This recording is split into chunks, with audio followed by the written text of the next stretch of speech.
We're going to be focusing on understanding the unstoppable nature of the kingdom. Make a note of that in your notes. What are we focusing on? The unstoppable nature of the kingdom. That is important. I want to begin tonight by driving home the point that the kingdom of God is without limit. It cannot be stopped or hemmed in.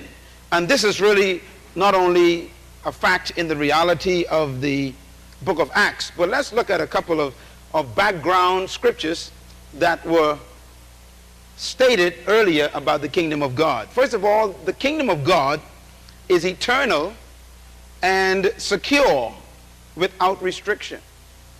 That is important, especially now when we have the rise of Islam, Buddhism. A lot of Eastern religions are beginning to expand, like Taoism.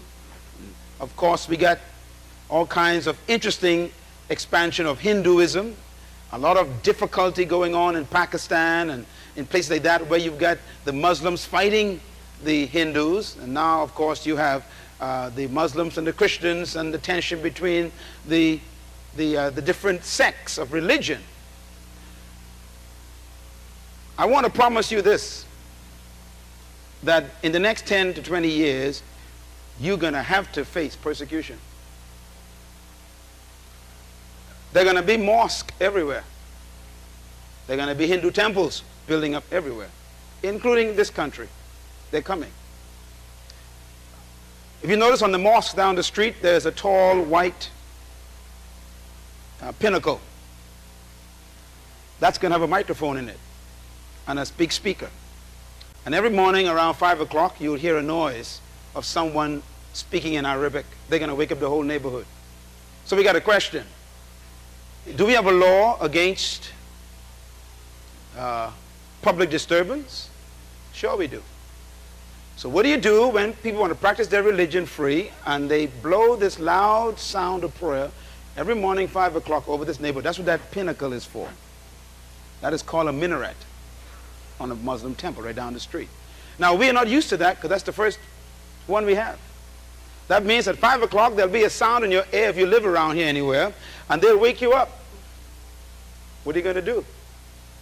And if you try to complain to the government has a problem because the government claims democracy means freedom of religion. So even though it disturbs you when you should be sleeping, they cannot stop it. Otherwise, they feel that they are discriminating.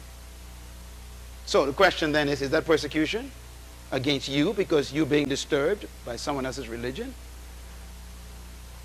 Is it persecution for you to ask them to shut it down because you're trying to sleep?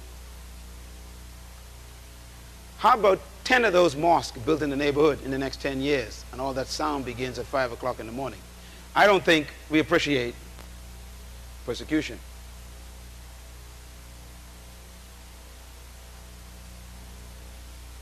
Please understand the reason why God allows certain things to be recorded in his book.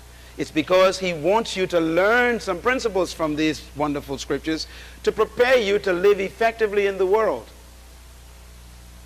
Isn't it amazing that one of the first things that happens to citizens of the kingdom of God is persecution? But what's so good about this is that the persecution against the kingdom of God doesn't destroy it, it multiplies it. And that's the point I want you to catch here. The kingdom cannot be stopped, it cannot be contained, and it cannot be controlled, and it cannot be bought with money.